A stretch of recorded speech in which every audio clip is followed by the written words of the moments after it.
Heritage walk Ahmedabad में। कोई हवेली હોય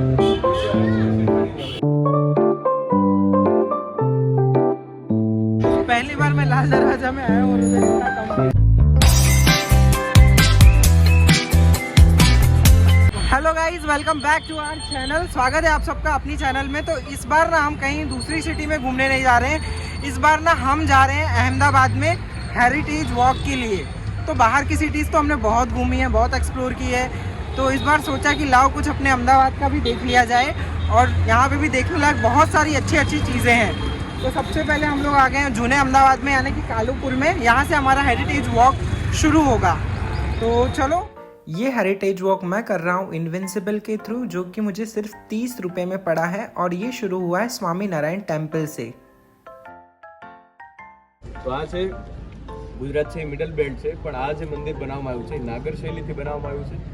અને આની અંદર તમે જોશો તો બધા જેટલા પણ કલર્સનો ઉપયોગ થયો છે બધા નેચરલ રંગોનો ઉપયોગ કરીને બનાવવામાં આવ્યું છે। સેકન્ડ થિંગ, મંદિરની અંદર અથવા તો પોળની અંદર ક્યાંય પણ જશો 100 વર્ષ જૂનું જેટલા પણ મોન્યુમેન્ટ છે આ બધા જ વુડન સ્ટ્રક્ચર્સ તમને મોસ્ટલી જોવા મળશે।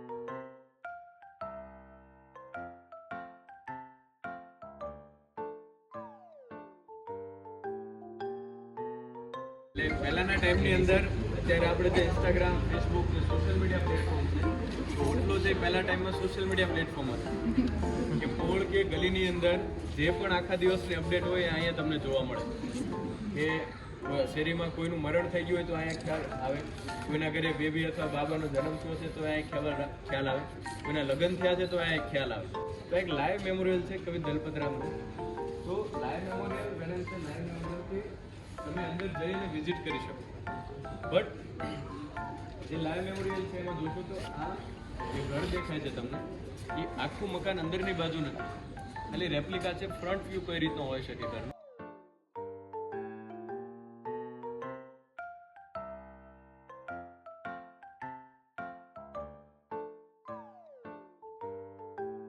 પ્રથમ જે કાલારામજી મંદિર છે એ નાસિક, અને બીજું કાલારામજી મંદિર જે આપણે વિઝિટ કરશું અમદાવાદ। અને તમે બોર્ડ વાંચો કે ચિત્રકૂટ ધામ કાલારામજી મંદિર છે। તો આ મંદિરની ઘણી બધી વિશેષતા છે।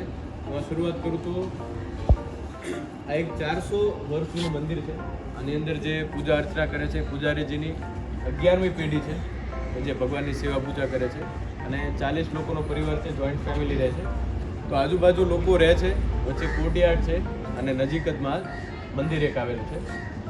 તમે ભગવાન શ્રી રામની જ્યારે પ્રતિમા જોશો તો સફેદ અથવા તો નીલા રંગની પ્રતિમા જોઈએ છે, ઠીક છે। તો હવે બહુ રેરલી દેખાય એવી પ્રતિમા છે, એક છે કાલારામજી મંદિર નાસિક, ત્યાં તમે ભગવાનની અશ્વેત પ્રતિમા જોશો। અમદાવાદ જોશો આપણે જે હમણાં વિઝિટ કરશું ત્યાં, અને હજી એક છે આપણે અશ્વેત પ્રતિમા જે અયોધ્યાની અંદર આવેલી છે, રામલલા, ઠીક છે। હવે ભગવાનની તમે મોટા ભાગની મૂર્તિ જોઈએ છે તો સ્ટેન્ડિંગ હોય છે, એટલે કે ઊભેલી અવસ્થાની અંદર જોઈએ છે, ઠીક છે। પણ આ જે મંદિર છે એની અંદર સંધ્યા ટાઈમનો અવસ્થા છે, એટલે કે ભગવાન છે એ બેસેલી અવસ્થાની અંદર તમને મૂર્તિ જોવા મળશે।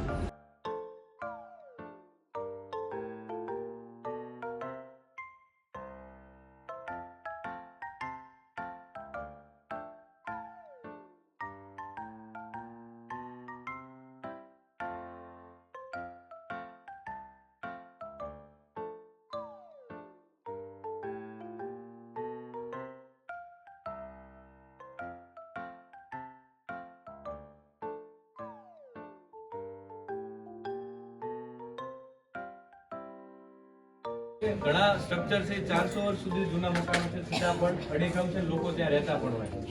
રીઝન બિંગ કે એનું આર્કિટેક્ચરલ જે સ્ટ્રક્ચર છે એના કારણે।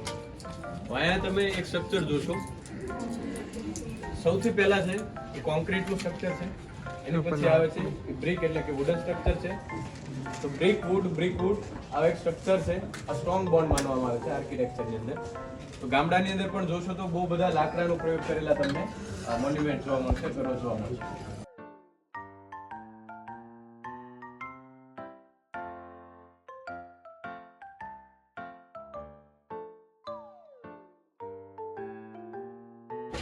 આ એક જ પોળની અંદર એક જ જગ્યા, તેમ આગળ નામ વાંચવું હશે, કુવાવાળો ખાંચો, ઠીક છે। આ કુવાવાળા ખાંચાની અંદર આઈ થિંક ગુજરાત અથવા તો હું તો ઇન્ડિયાનું પણ કહી શકું કે એક જ જગ્યાએ 4 અલગ અલગ આર્કિટેક્ટ ડિઝાઇન એમાં જે 3 આર્કિટેક્ટ ડિઝાઇન છે ઓરિજિન ઇન્ડિયાની નથી. એક છે ઇન્ડિયન સ્ટાઇલ છે અને બાકી જે આર્કિટેક્ટ ડિઝાઇન છે એ અલગ અલગ જોવા મળશે. સૌથી પહેલા વાત કરું તો તમને ઈંટ જેવું એક સ્ટ્રક્ચર જોવા મળશે, ઓરેન્જ બ્લોક વાળું. એ બ્રિટિશ સ્ટાઇલથી બનાવવામાં આવેલું મકાન છે. જે ભાઈ કેમેરાવાળા છે એમની બાજુનું મકાન છે. એની પછી આ જે દેખાય છે તમને હવેલી જેવું દેખાય છે, એની ઉપર તમે જોશો કે જે પ્રતિમાઓ આવેલી છે, હોર્સ અને એક લેડી છે, 2 લેડી છે એની. તો એ સ્પેનિશ સ્ટાઇલથી અને ઇન્ડોનેશિયન સ્ટાઇલ મિક્સર છે એ તમને જોવા મળશે.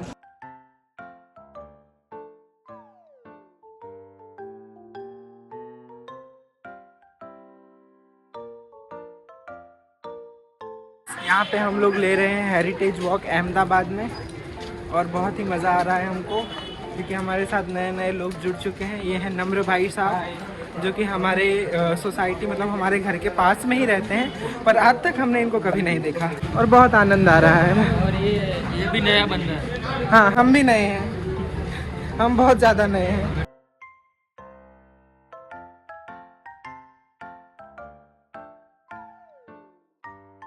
અમદાવાદની સૌથી જૂનામાં જૂની અને સૌથી મોટામાં મોટી કોઈ હવેલી હોય તો છે અજમેર શેઠાણીની હવેલી. ઇન્ડો ચાઇનીઝ સ્ટાઇલ છે આનું આર્કિટેક્ચર સ્ટાઇલ. તમે જે બધા બ્રેકેટ જોશો ક્લિયરલી આઈડેન્ટિફાય કે ઇન્ડો ચાઇનીઝ સ્ટાઇલ. સૌથી પહેલું બ્રેકેટ છે એમાં જોશો કે તમે ડ્રેગન અને એલિફન્ટ બંને દેખાશે.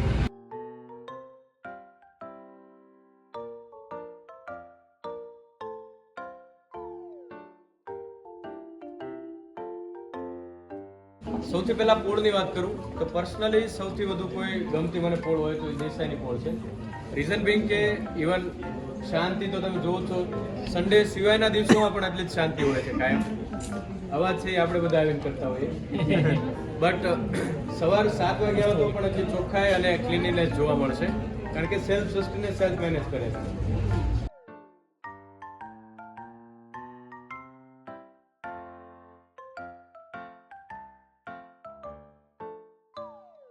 દીવાનજીની હવેલી કહેવાય છે. આ હવેલીની અંદર ઘણા ટાઈમ સુધી એક સ્કૂલ રન કરતી હતી. ત્યારબાદ હોસ્પિટાલિટી બિઝનેસની અંદર અત્યારે સ્ટે પ્રોવાઈડ કરે છે. આ અંદરથી વિઝિટ કરવા માટેની બહુ સરસ એવી જગ્યા છે. અહીંયા વિઝિટ કરવા માટે પર પર્સન 200 ચાર્જ છે. તો અહીંયા પરમિશન કેવી રીતે નથી લેવાતી, ડાયરેક્ટ તમે પે કરીને વિઝિટ કરી શકો છો. અને મંગલદાસની હવેલી વિઝિટ કરવા માટે હાઉસ ઓફ એમજેથી પરમિશન લઈ 400-500 રૂપિયા જેવી ફી હોય છે, હજુ પણ તમે વિઝિટ કરી શકો છો. सो गाइस अभी हम लोग ले रहे हैं हेरिटेज वॉक. ये मैंने आपको पहले भी कहा था, फिर से भी कह रहा हूँ क्योंकि मज़ा आ रहा है. हमको तो पता ही नहीं था हमारा अहमदाबाद इतना खूबसूरत है, आज पता चला. Hello hello hello. सच में गाइस हमको नहीं मालूम था हमारा अहमदाबाद मतलब हेरिटेज सिटी है. वो तो पता था, जगह है घूमने लायक वो भी पता था, पर ये नहीं मालूम था कि ये इतना खूबसूरत है. देखो गाइस लगन के सारे सामान यहाँ पे मिलते हैं. अभी जिस एरिया में हम एंटर हो रहे हैं, मोस्ट प्रोबेबली हर बार हम लोग आते हैं तो यही एरिया में से सामान वगैरह लेके जाते हैं, है ना?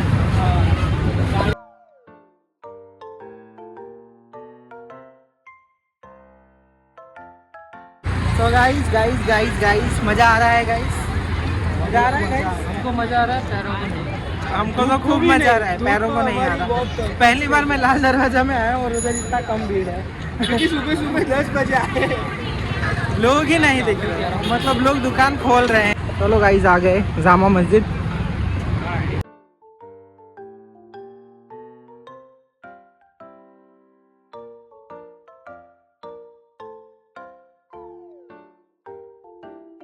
અમદાવાદના અલગ અલગ ટાઈમે અલગ અલગ નામ રહ્યા છે અને ગુજરાતના અલગ અલગ ટાઈમે અલગ અલગ પાટનગર રહ્યા છે. વેન આઈ એમ સે કેપિટલ એટલે કે પાટનગર, તો અત્યારે કેમ મેન્શન કરવાનું એનું રીઝન કહું કે ગુજરાતના સૌથી પહેલું પાટનગર કહેવાય છે એન્શિયન્ટ ટાઈમથી, એ પાટનગર છે ગિરિનગર. ગિરિનગર કે આજનો જે જુનાગઢ આસપાસનો વિસ્તાર છે એ ગુજરાતનું સૌથી પહેલું કેપિટલ છે. ત્યારબાદ 8th સેન્ચુરીની અંદર માઇગ્રેટ થઈ ગિરિનગરથી પાટનગર આવ્યું વલ્લભીપુર. વલ્લભી વિદ્યાપીઠ નામ સાંભળ્યું છે? તો 8મી સદીની અંદર મૈત્રક ડાયનેસ્ટીની અંદર ગુજરાતનું કેપિટલ છે એ વલ્લભી બન્યું. ત્યારબાદ 9મી 10મી સદીની અંદર વલભીથી કેપિટલ આપણું માઇગ્રેટ થઈ અને પાટણ શિફ્ટ થઈ. પાટણ વાઘેલા, સોલંકી અને ચાવડા 3 ડાયનેસ્ટી અલગ અલગ થઈ ગઈ, 3 શાસકો થઈ ગયા, 3 પરિવારના. એમાં જે કેપિટલ રહ્યું 600 વર્ષ જૂની રાજધાની હતી એ પાટણ હતી. 1411 ની અંદર 1426 ની અંદર બાદશાહ અહેમદ શાહે અમદાવાદ વસાયું. ત્યારથી ગુજરાતનું પાટનગર છે એ અમદાવાદ બન્યું અને 1970 સુધી અમદાવાદથી ગુજરાતનું પાટનગર થયું. ઘણા ખરાને એવું છે કે આઝાદી મળે ત્યારથી આપણું પાટનગર છે ગાંધીનગર જ છે, પણ 1971 ની અંદર ગુજરાતનું પાટનગર છે એ ગાંધીનગર બન્યું અને હજી પણ કન્ટિન્યુ છે. હવે અમદાવાદના સમયાંતરે અલગ અલગ ઘણા નામ પડ્યા છે. સૌથી જૂનામાં જૂનું જે નામ છે અમદાવાદનું એનું નામ છે આશાવલ. નામ સાંભળ્યું છે કોઈ? આશાવલ નગર અત્યારે એક પ્લેસ છે આશાભીલનો ટેકરો, કદાચ સાંભળ્યો હોય તો. જે અમદાવાદના સૌથી જૂનામાં જૂના શાસક છે એનું નામ હતું આશાભીલ અને એમના નામ ઉપરથી હતું આશાવલ નગર. ત્યારબાદ સોલંકી ડાયનેસ્ટી એટલે કે 11મી સદીની આસપાસ એક રાજા થઈ ગયા કર્ણદેવ સોલંકી.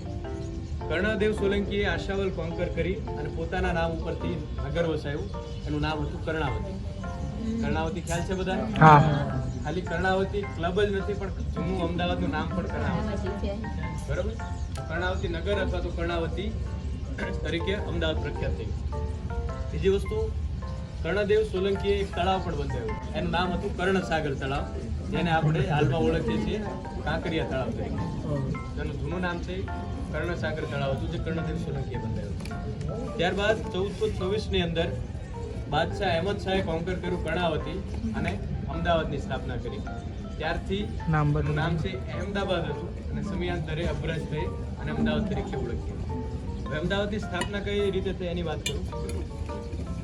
અમદાવાદની જ્યારે સ્થાપના થઈ તો સૌથી પહેલા બાદશાહ અહેમદ શાહના ગુરુ હતા અહેમદ ખટુગંજ બક્ષ. એમણે એવું કીધેલું કે તું 4 એવા અહેમદને ભેગા કર કે જેના હાથે અમદાવાદની સ્થાપના થઈ શકે. તો એક પણ સમયની નમાઝ અદા કરવાનું ના ચૂક્યા હોય એવા 4 પાક અહેમદના હાથે છે એ અમદાવાદની સ્થાપના. એવા 4 અહેમદ ભેગા છે. એમાંથી એક હતા બાદશાહ અહેમદ શાહ, બીજા હતા અહેમદ ખટુગંજ બક્ષ અને બીજા પણ 2 જે અહેમદ હતા એમના હાથે અમદાવાદની સ્થાપના થઈ. એટલે 4 અહેમદના નામથી આબાદ થયું હોવાથી અહેમદાબાદ એવું નામ પડ્યું. સમયાંતરે આપણે એને અમદાવાદ તરીકે ઓળખીએ છીએ.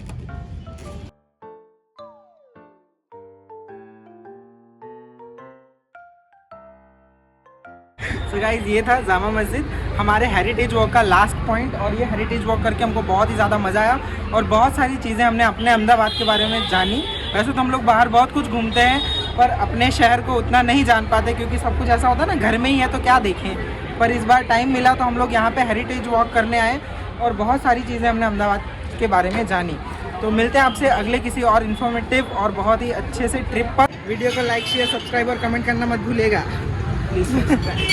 ठीक है, मिलते हैं तब दूसरे ब्लॉग में. तब तक के लिए जय सिया राम.